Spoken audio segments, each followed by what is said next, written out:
This is the Orioles Postcast, your instant game reaction for the Baltimore Orioles. Part of the Locked On Podcast Network, your team every day.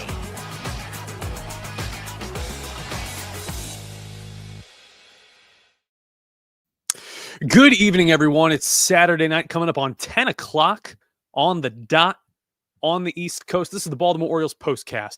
My name is Luke Slabaugh. I'm the host here, have been post-game show host all season long. Game 129 in the books for the Baltimore Orioles. Final score tonight, the Houston Astros 9 and the O's 8. Welcome on in, everyone. We stream the show live to YouTube. It's available on demand wherever you get your podcasts for free as a compliment to the 5-day-a-week Locked On Orioles podcast. A lot of momentum behind the Orioles right now. They just signed Samuel Basallo, the star-catching prospect, to an 8-year extension with an option for a 9th year. And things are coming together. The bottom of the order has become more balanced. The O's are trying to find some diamonds in the rough in the bullpen.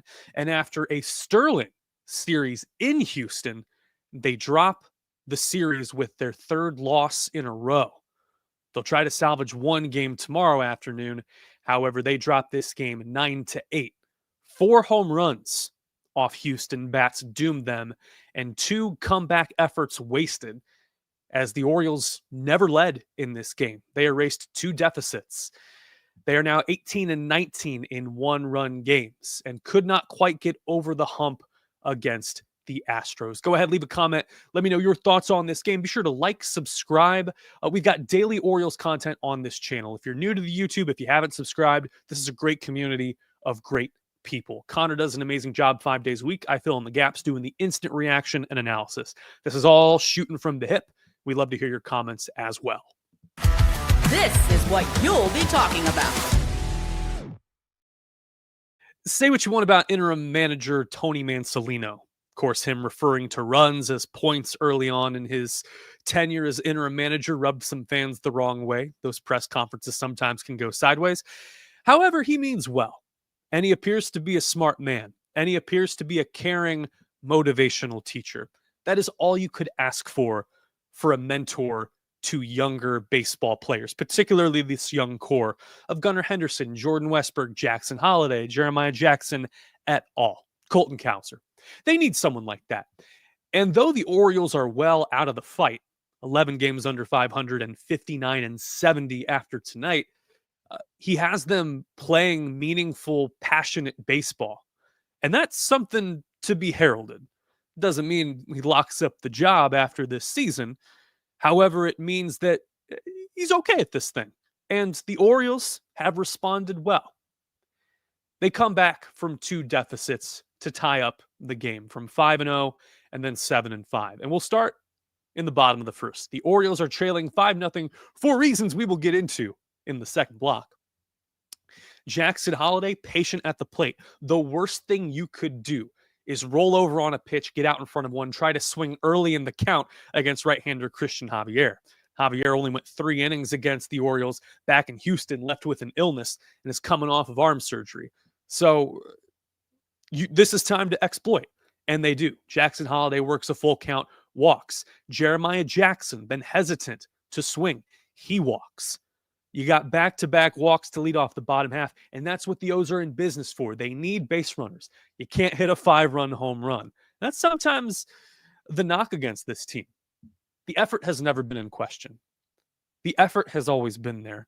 These are passionate players who are proud to represent Baltimore.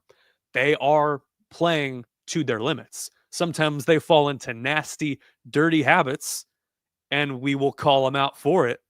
However, these guys are true blue Orioles. They're awesome.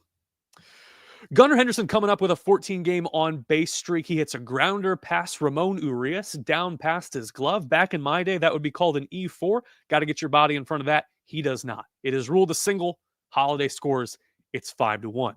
Gunnar then breaks up the double play by stealing a base. You got runners on second and third.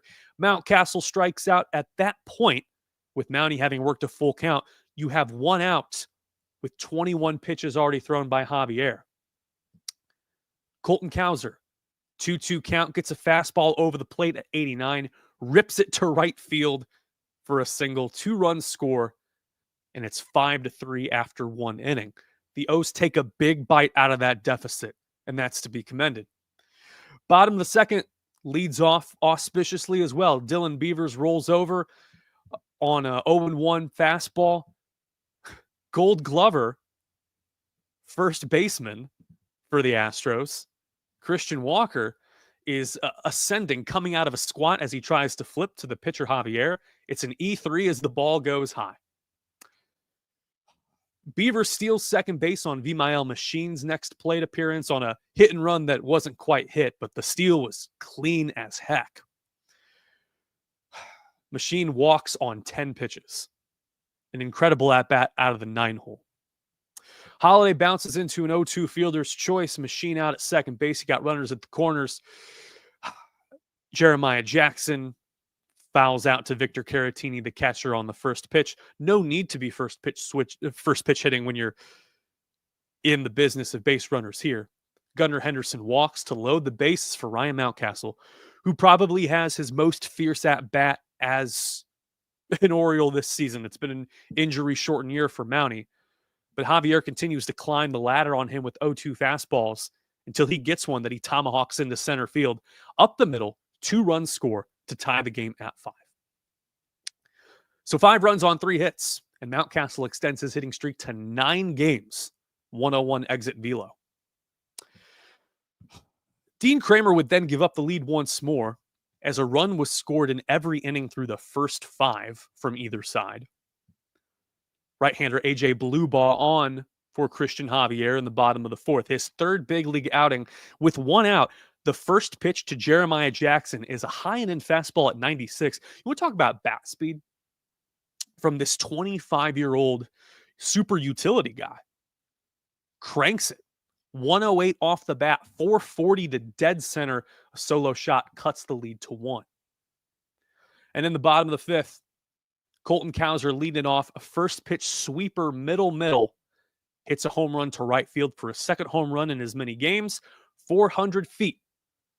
And his second home run on a breaking ball this season to tie the game at 7 with no outs. To this point, the O's have gone 3 for 7 with runners in scoring position. They go 0 for their next 5, which is unfortunate because Samuel Basayo hits the hardest ball off an Orioles bat immediately after. A 2-1 fastball hit high off the left center field wall. 112 off the bat, a 2-bagger. Kobe Mayo then walks, laying off a 3-2 fastball, and then 3 straight outs. Beaver striking out looking on a changeup in, Vimael Machine flying out to left, and Jackson Holiday flying out to right. They would come within 1. Dylan Beavers on third base with 2 outs against left-hander Brian King in the bottom of the 8th. Jeremiah Jackson gets a 1-2 sweeper. He catches a lot on the plate, hits it up the middle to cut the deficit to 9-8. And that is all the Orioles would get. Brian Abreu shuts them down in the bottom of the 9th. Craig Kimbrell had been warming up in the 8th, which would have been nice to see the old friend there. Cubs legend Craig Kimbrell. Unfortunately, it is the 4 home runs that doom the Orioles, and we'll talk a little bit about Dietrich Enns here. This is the turning point of the game as we flip to the top of the 7th and a tie game. Time to reveal where the game was won or lost. It's the turning point. And Dietrich Enns had been doing his darndest to earn the spot in this rotation for 2026. Coming into tonight's 7 appearances as an Oriole, a little more than 9 innings pitched, pitching to a 2.89 ERA, and was able to string together a scoreless inning there in the 6th. Mansolino asks him to go another.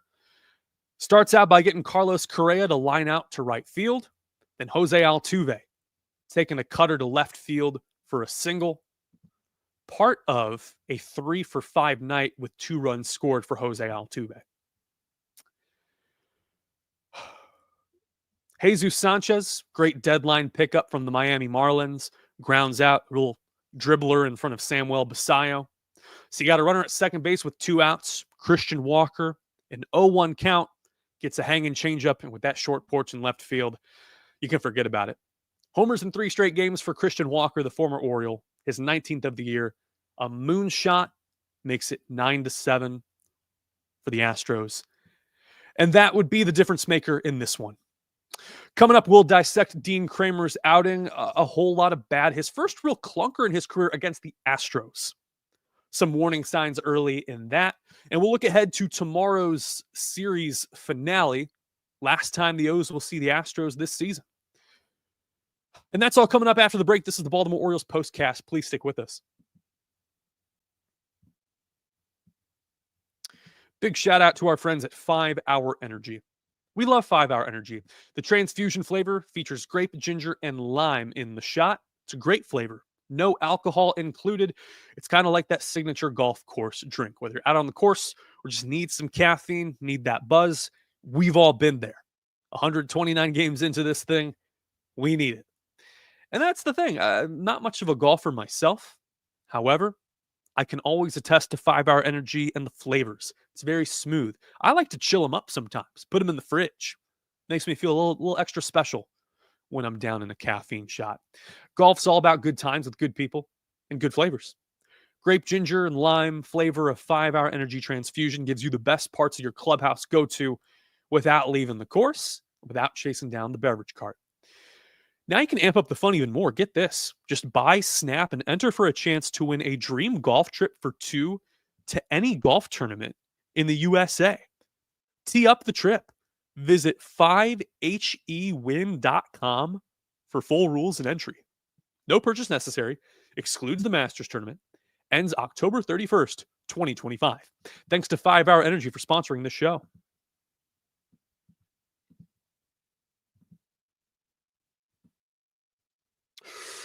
All right. Narniak comments on YouTube. Legend has it that Mike Elias once paid Craig Kimbrell $13 million to pitch for the Orioles. I'm taking a look through the comments section right now. Ryan Radford is teeing up the eventual moral of this game. Dean Kramer and Dietrich were the duds tonight. Wasted a perfectly good offense. Yeah, the bottom of the order has been balanced. It bodes well for 2026. If you got a full stable of healthy hitters and perhaps go out and get a contact hitter on the free agent market, this team could look pretty good. Clutch hitting has eluded the Orioles for most of the year. However, you finish this game 4 for 13. I'm not a division head. It's better than we saw last night. That's for darn sure. What's 4 divided by 13? There's a reason I went journalism at 307. It's not an elite clip in a small sample size. However, over an extended period of time, you take it. Right-hander Dean Kramer took the mound for the Orioles tonight. Coming in with 5 appearances in his career against Houston, pitching to a 1.47 ERA. And he was masterful down there at Dyken Park. Got his ERA under 4 for the first time this season. And early on, we saw the warning signs. A lack of fastball command, walking Jeremy Pena to open the game, and then seemed to be aiming or coming up short as he felt out his stuff the first 5 hitters of this game. Trying to bust Carlos Correa in on the hands with the sinker and grabbing way too much of the plate. Correa takes it to the short porch in left field. That reworked wall made it quickly 2-0. 1 out later, Jesus Sanchez gets a 1-0 curve above the knees that's dangling. He hits a home run. He has been the best player in the world the last 2 nights. Christian Walker singling on a 2-1 sinker, middle low, and Victor Caratini just spanking a hanging slider to right center field. 5 runs on 16 pitches for the Astros. They are nothing but efficient. And since they did damage very quickly against a guy with a relatively rubber arm like Dean Kramer, he was able to string 5 innings together. They weren't 5 quality innings. However, 5 quality innings, or 5 innings they were, was able to give some semblance of length rather than leave this bullpen out to dry. And when the O's do roar back and even up the game at 5, the shutdown inning eludes him. Jose Altuve takes a fastball to left field. Sanchez, a double on a splitter to left field with 1 out. Victor Caratini with this freak show play hits a ground ball to Vimael Machine at third base.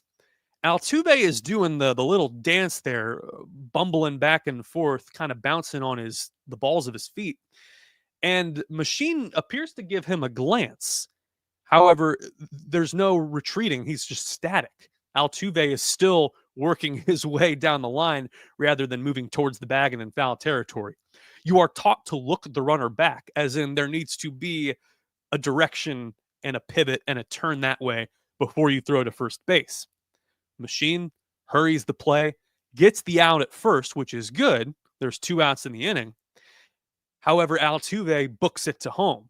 And Kobe Mayo then has to do the exchange and fire home. The throw is offline, actually hits Altuve in the cleat, and it, in classic Orioles fashion, in the antithesis of Orioles magic, deflex goes to the backstop.